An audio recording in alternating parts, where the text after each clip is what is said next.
ఇక digital exclusive లో మనం చూస్తున్నాం. ఈటీవీలో వచ్చే పాడుతా తీయగా ప్రోగ్రామ్ లో అనేకమైన చీకటి బాగోతాలు జరుగుతున్నాయని చెప్పి వాటిని బయట పెట్టడానికి ప్రయత్నించారు సింగర్ ప్రవస్తి. ఈ విషయం మనందరికీ తెలిసిందే. గత కొన్ని రోజులుగా సోషల్ మీడియాని షేక్ చేసిన టాపిక్ ఇది. అయితే దీనికి సంబంధించి ఒక్కొక్కరు బయటకు వచ్చి ఏదైతే ప్రవస్తి చేసిన వ్యాఖ్యలు ఉన్నాయో అవన్నీ కూడా కరెక్ట్ కాదని చెప్పడం, తను ఎలిమినేట్ అయింది కాబట్టే ఆ ఫ్రస్ట్రేషన్ ని తట్టుకోలేక ఈ విధంగా మాట్లాడుతుంది అని చెప్పడం మనందరం చూసాం. దీనికి సంబంధించి సునీత రియాక్ట్ అవ్వడం, దాని తర్వాత ఒక్కరొక్కరు సింగర్స్ కూడా రియాక్ట్ అయ్యి అటువంటివి జరగవని చెప్పడం, ఆ షో ఆర్గనైజేషన్ కి సంబంధించి కూడా కొంతమంది వ్యక్తులు బయటకు వచ్చి మాట్లాడడం కూడా మనం చూసాం. అయితే ఇప్పుడు సింగర్ ప్రవస్తి ఏదైతే మాట్లాడిన ఆ మాటలకి సంబంధించి కానీ, తను ఏదైతే ఇష్యూ ఒకటి తెరపైకి తీసుకొచ్చిందో ఆ ఇష్యూకి సంబంధించి కానీ గీతా మాధురి కూడా రియాక్షన్ ఇవ్వటం జరిగింది. గీతా మాధురి ఏ విధంగా రియాక్ట్ అయ్యారో కూడా మనం చూద్దాం. అయితే వీడియోను పోస్ట్ చేసింది గీతా మాధురి ఈ ఇష్యూకి సంబంధించి. తనకి ఇన్ని రోజులు అవగాహన రాలేదని, అవగాహన రావడానికి టైం పట్టింది, అందుకే అన్ని తెలుసుకునేంత వరకు మాట్లాడడం సరికాదు కాబట్టి ఇప్పటి వరకు మాట్లాడలేదని చెప్పి కూడా గీతా మాధురి అంటుంది. ప్రవస్తి ఒత్తిడిలో ఉండొచ్చు, అందుకే ఈ విధంగా మాట్లాడి ఉండొచ్చు అని చెప్పి కూడా గీతా మాధురి అంటుంది. ప్రవస్తి, నీకు నేనున్నా, మేమంతా ఉన్నాం. సో ఒక్క రియాలిటీ షోతో నీ లైఫ్ మారదు. ఎక్కువ ఒత్తిడికి గురి కావద్దు, ఏదో అన్నారని ఆపాదించుకోవద్దు. పాడుతా తీయగా టీం ని టార్గెట్ చేసి కావాలని చెడు చేసే వాళ్ళంతా క్రూరులు కాదు అని చెప్పి కూడా సింగర్ ప్రవస్తిని ఉద్దేశించి అటు సింగర్ గీతా మాధురి మాట్లాడడం కూడా మనం చూస్తున్నాం.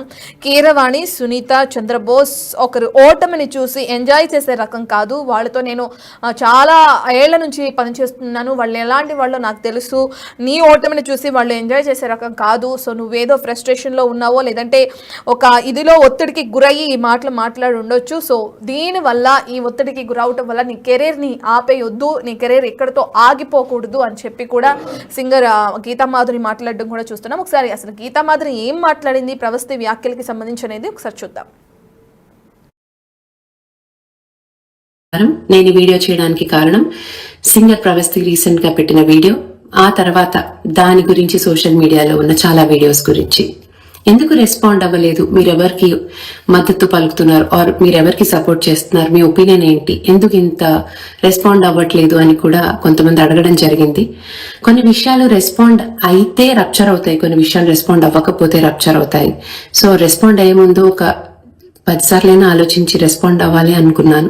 అండ్ ఈ విషయం గురించి తెలియడానికి కూడా నాకు పూర్తి అవగాహన రావడానికి చాలా టైం పట్టింది. Because I was travelling, continuous గా 3 days ట్రావెల్ చేస్తున్నాను, నాకు సరిగ్గా సిగ్నల్స్ లేవు. సో నేను పూర్తిగా తెలియకుండా ఎలాగా నాకే ఒక ఒపీనియన్ ఫార్మ్ చేసుకోవడానికి చాలా టైం పట్టింది. So first before I start, I just want to empathize with Pravasthi. తను ఇన్ని రోజులు ఒక కాంపిటీషన్ లో, నాట్ జస్ట్ దిస్, ఇంతకు ముందు ఎన్నో కాంపిటీషన్స్ లో పాడింది. She must be going through a lot of mental pressure. So తను ఒక మెంటల్ ప్రెషర్ లో ఉండుండొచ్చు, ఒక స్ట్రెస్ లో ఉండుండొచ్చు, తనకు కొన్ని ఫీలింగ్స్ ఉండుండొచ్చు.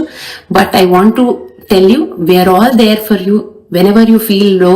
ప్రేమగా, మమకారంగా, అక్క మాకు ఇలా ఉంది, వీఆర్ ఫీలింగ్ లో అని చెప్పు. We are all there to support you mentally.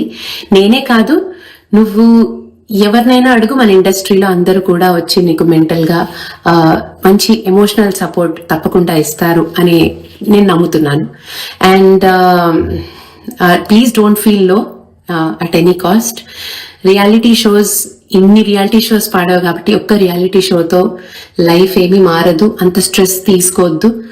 And because I know అన్ని రోజులు ఒక రియాలిటీ షోలో పార్టిసిపేట్ చేసినప్పుడు చాలా ప్రెషర్ గోత్రూ అయి ఉంటావు. సో సడన్ గా ఎన్నో విషయాలకి మైండ్ చాలా ఎఫెక్ట్ అవుతుంది. But my suggestion is please don't take anything to heart. There are a lot more important things than this. మనం ఉన్న ఈ సిచ్యుయేషన్ లో కొన్ని ర్యాండమ్ గా మాట్లాడినవి కూడా మనకి ఆపాదించేసుకుంటాం ఒక్కొక్కసారి. బట్ అలా ఆపాదించుకోకు. We are all there to support you emotionally. And ఇకపోతే నేను మామూలుగా ఇలాంటి ఒక షోస్ నుంచి వచ్చాను కాబట్టి ఇలాంటి షోస్ కండక్ట్ చేసే వాళ్ళ పర్స్పెక్టివ్ లో చూస్తే, ఈ అమ్మాయి ఏ పాట పాడితే బాగుంటుంది అనుకుని రకరకాల డిస్కషన్ సాంగ్ సెలెక్షన్ లో చేయడంలో తప్పు లేదు. ఎన్నో డిస్కషన్స్ అవుతూ ఉంటాయి. ఒక్కొక్కసారి వాళ్ళు సర్లే అని వదిలేసి కన్విన్స్ అయిపోయి వేరే వీళ్ళకి నచ్చిన పాటలు పాడనిస్తారు. ఒక్కోసారి వీళ్ళు కన్విన్స్ అయ్యి వాళ్ళకి అవతల వాళ్ళకి నచ్చిన పాటలు పాడే అవకాశాలు ఉంటాయి. సో దీన్ని all these are a part and parcel of stepping stones to success అని అనుకోవాలి. Because not just a reality show, in reality also ఒక సాంగ్ పాడితేనే నెక్స్ట్ డే ఉంటుందో లేదో తెలియదు. ఉద్యోగంలో కూడా నెక్స్ట్ డే ఎలా ఉంటుందో మనకు తెలియదు. సో చాలా హార్డ్షిప్స్ ఫేస్ చేయాల్సి ఉంటుంది. వాటిని ఏ విషయానికి ఎంత సీరియస్నెస్ మనకి ఇవ్వాలి అనేది మనం ఆలోచించుకోవాలి. లెట్స్ నాట్ అంతంత అంటే అదంతా పెద్ద దాన్ని వేలెత్తి చూపేంత నాకు అంటే అనిపించట్లేదు అప్పుడే. And I've known ETV and I've known పాడుతా తీగ team for a very long time. ఒకళ్ళకి బ్యాడ్ జరగాలి అని అయితే వాళ్ళు ఏమి చేసేంత క్రూరులైతే కాదు. మేబీ ఒకళ్ళకి మంచి జరగాలి, వీళ్ళకి ఈ పాట సూట్ అవుతుంది, వీళ్ళకి ఈ పాట చాలా బాగా పాడుతుంది, ఈ పాట పాడితే ఆడియన్స్ కి నచ్చుతుంది అని ఆలోచించుంటారేమో, కానీ వీళ్ళకి బ్యాడ్ అవ్వాలి, వీళ్ళు ఎలిమినేట్ అయిపోవడానికి ఈ పాట ఇవ్వాలని అయితే అనుకుని ఉండారని నేను గట్టిగా నమ్ముతున్నాను with the experiences I have. And ఇకపోతే జడ్జెస్ గురించి వస్తే సునీత గారు కానీ, కీరవాణి గారు కానీ, చంద్రబోస్ గారు కానీ ఒకళ్ళ ఓటమిని ఎంజాయ్ చేసే రకం అయితే కాదు. అదైతే నేను నమ్ముతాను. ఎందుకంటే వాళ్ళందరూ కూడా ఎన్నో ఒడిదుడుకులు ఎదుర్కొని ఈ స్టేజ్కి వచ్చారు. సో డెఫినెట్లీ మేబీ ఆ టైంలో ఒకళ్ళు పాడిన పాట నచ్చకపోయి ఉండనంత మాత్రాన వాళ్ళకి ఆ పర్సన్ అంటే ఇష్టం లేకపోవడం, ఇష్టం ఉండడం అనేది ఉండదని నేను అనుకుంటున్నాను. కానీ మనమున్న పొజిషన్ లో ఇప్పుడు ఒక కంటెస్టెంట్ యాంగిల్లో చూస్తే చిన్న కామెంట్ కూడా చాలా డిస్టర్బింగ్ గా ఉంటుంది, చిన్న కాంప్లిమెంట్ కూడా చాలా హ్యాపీనెస్ ఇస్తుంది.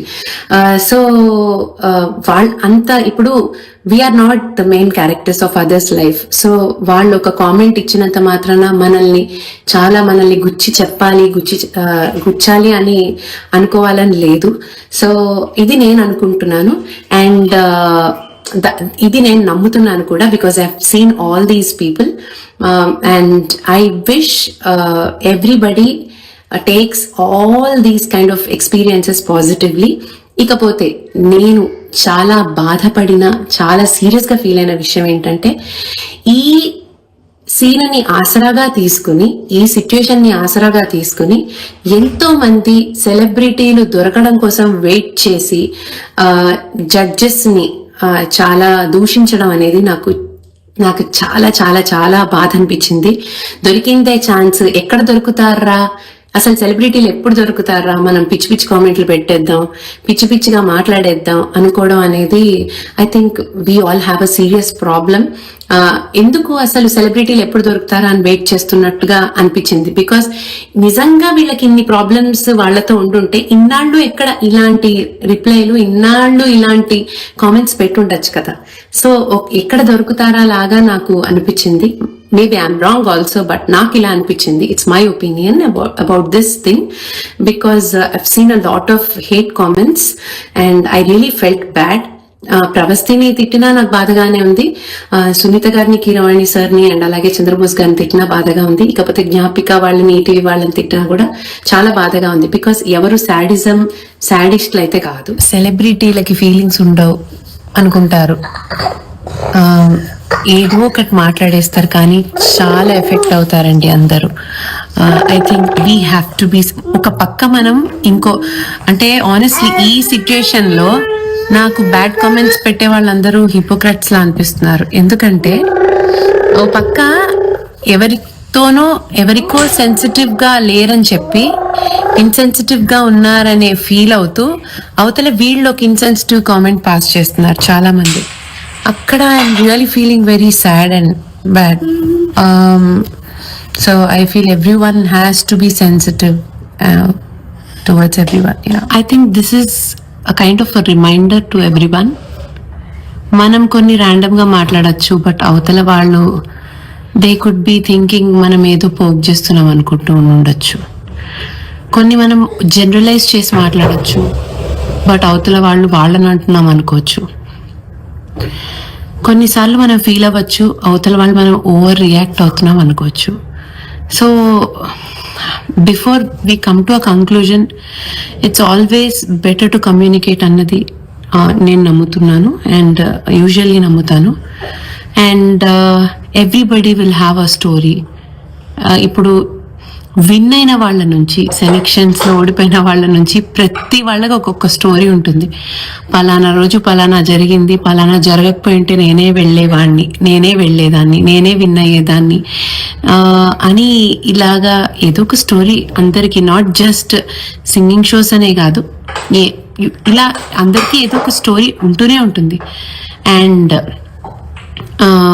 రియాలిటీ షోస్లో ఒకళ్ళని టార్గెట్ చేసి వాళ్ళని తీసేయాలి అనే ఉంటే అసలు వాళ్ళని ఫస్ట్ ఆఫ్ ఆల్ షోలోకి తీసుకోకుండా బిగ్గర్ సెలెక్షన్స్లోనే స్క్రూటినీ చేసేసి తీసేయచ్చు. కానీ స్క్రూటినీ అప్పుడే తీసేయచ్చు. కానీ రియాలిటీ షోస్ అనేవి ఏంటంటే టీఆర్పీస్, సాంగ్స్, ఆ కంటెస్టెంట్ ఏ సాంగ్ పాడితే ఆడియన్స్ ఎంటర్టైన్ అవుతారు, ఇవన్నీ కూడా ఆలోచించే ప్రాసెస్లో ఒక్కొక్కసారి కొంతమంది హర్ట్ అవ్వచ్చు, ఒక్కొక్కసారి కొంతమందికి చాలా ప్లస్ అవ్వచ్చు, కొంతమందికి మైనస్ అవ్వచ్చు. This is all part and parcel of the journey we go through in our life at our respective